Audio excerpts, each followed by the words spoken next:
ជំរាបសួរនិងសូមគោរពដល់ពុកម៉ែបងប្អូនទាំងអស់គ្នាដែលចូលមកកាន់ Channel របស់ Admin ដើម្បីទស្សនាវីដេអូតម្រុយឆ្នោតយួនសម្រាប់ថ្ងៃទី14ខែ3ឆ្នាំ2025សម្រាប់វេលាម៉ោង4កន្លះនិងម៉ោង6កន្លះដូច្នេះកុំបង្អង់យូរសូមពុកម៉ែបងប្អូនកលេចមកមើលតម្រុយ2លេខតម្រុយ2លេខ Admin គឺមានលេខ34 39 51 59សម្រាប់ប៉ោះ ABCD បន្តមកគឺខ្ទង់អូសខ្ទង់អូស Admin គឺអូសនៅខ្ទង់30និងខ្ទង់50សម្រាប់ប៉ោះ ABCD ដូចគ្នាបន្តមកគឺលេខពិសេសAdmin គឺមានលេខ178គុណ264គុណនិង399គុណ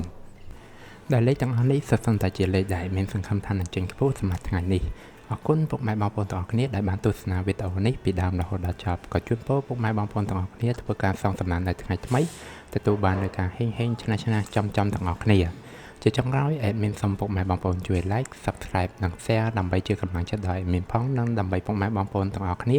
ទទួលបាននូវវីដេអូថ្មីបានឆាប់រហ័សផងដែរដូច្នេះ Admin សូមជម្រាបលានិងជួបគ្នានៅវីដេអូក្រោយ